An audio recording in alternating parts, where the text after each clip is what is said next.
boys and girls, we're going to continue with Dr. Carbles is losing his marbles. Chapter 8, Far Out, Man. The next day it was more of the same at school. No talking, no smiling, no laughing, no fun. Since it was raining at 3 o'clock, I thought Dr. Carbles might let us skip the afternoon march. But he didn't. When the bell rang, he let us out onto the playground and made us march around in the rain. It was horrible. Left, right, barked Dr. Carbles. You kids are a disgrace. Finally, he let us go home. I walked with Ryan and Michael, and we were soaked. It's not fair, Ryan said as we crossed the street next to the school. What's not fair? Somebody asked. It was Mr. Louis, the school crossing guard. He was wearing bell-bottoms and a tie-dyed shirt, and he was always had his guitar with him. Well, actually, it's a stop sign. He wrote the word stop in big letters on the back of his guitar. We told Mr. Louis all about Dr. Carbles. Bummer, man, Mr. Louis said.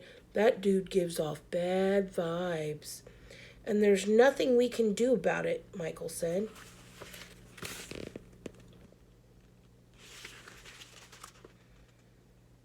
Sure there is, Mr. Louis said. You should protest. That's what we did back in the 60s, man. It was far out. Peace and love were in the air. People changed the world by protesting. You can change your world, too. It sounded like a great idea. I invited Mr. Louis over to my house after school so he could teach us and the guys how to protest like they did in the 60s. Mr. Louis told us that the way to change the world is to sing songs, chant slogans, and hold up signs. Michael made a sign that said, Power to the people. Ryan made a sign that said, Don't trust anyone over 12. I made a sign that said, Miss Carbles is losing his marbles.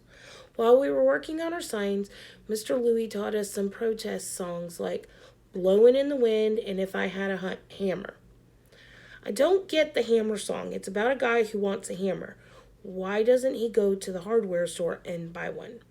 Hammers don't cost that much. Instead of singing a song about hammers, I think we should sing If I Had a Snowboard or If I Had an Xbox. That would make a lot more sense than singing about hammers, if you ask me.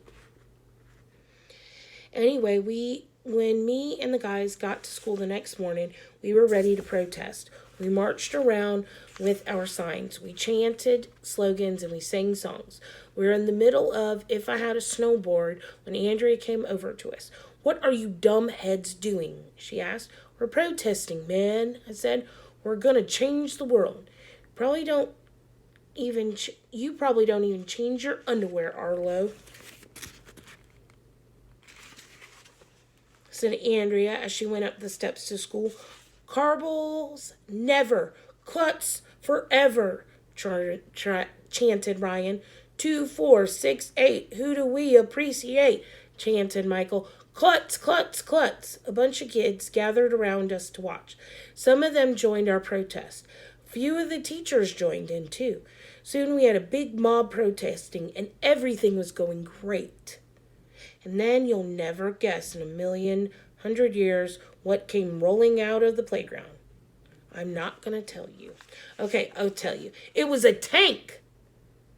No, not a fish tank, dumbhead. It was one of those big army tanks, and it was heading our way.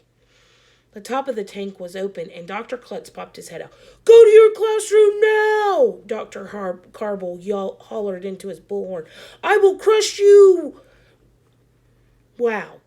Where do you think Dr. Carble caught a tank? I guess he rented it. You can rent anything, you know. There's probably a place called Rent a Tank. Dr. Carbles was driving the tank straight for us. He wouldn't dare run us over, Michael said. Get out of the way, Dr. Carble shouted, or we'll be locked in the dungeon on the 3rd floor. The tank was getting closer. We didn't know what to do. We didn't know what to think. We had to didn't know what to say, so we had to think fast. Run for our lives, I shouted, just as the tank was about to rumble over us. Chapter 9, How to Drive Grown-Ups Crazy.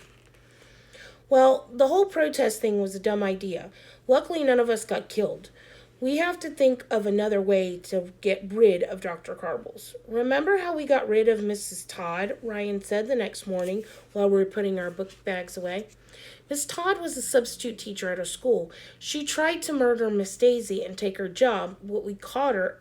Miss Todd was odd. Yeah, we drove her crazy, I said. Then we'll have to drive Dr. Carbles crazy, said Michael.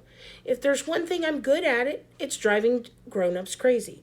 There are a lot of ways to do that. One is to say everything they say right after they say it. That's a good one.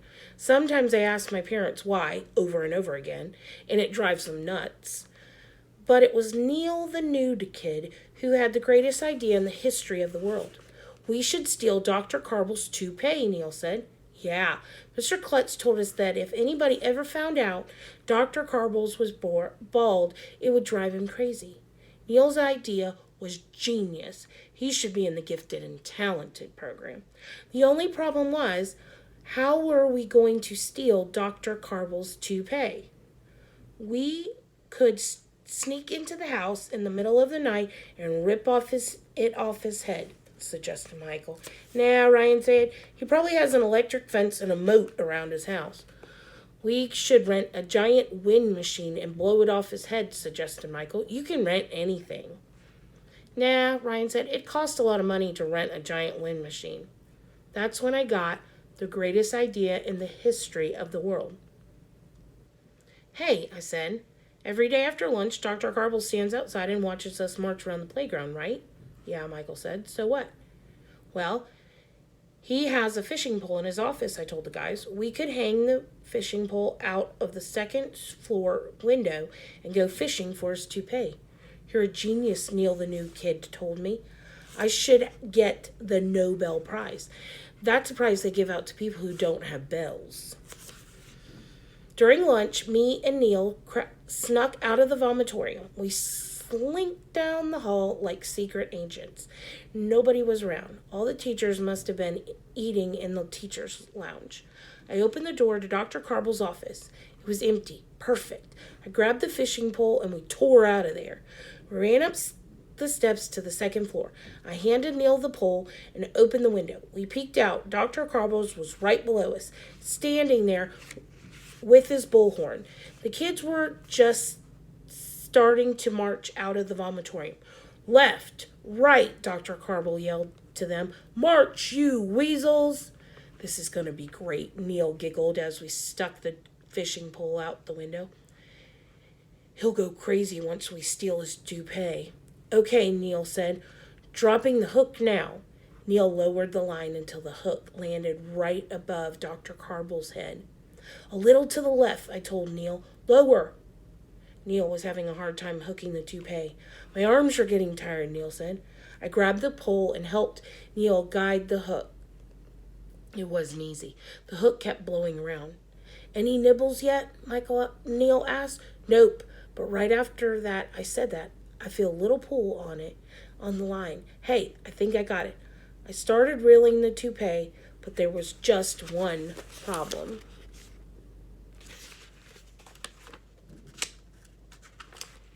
It wouldn't come off Dr. Carbles' head, so I pulled harder. It's a big one, I told Neil. It's a fighter. I kept tugging on his fishing pole, but the toupee just wouldn't budge. It must be glued on good, Neil said. Maybe they took hair off other parts of his body and planted it on his head. I said, I saw that on a TV commercial once. That's disgusting, said Neil. Suddenly, Dr. Carbles grabbed his toupee and looked up at us. What's the meaning of this? He shouted. Uh-oh. I dropped the pole. It fell out of the window and almost hit Dr. Carble on the head.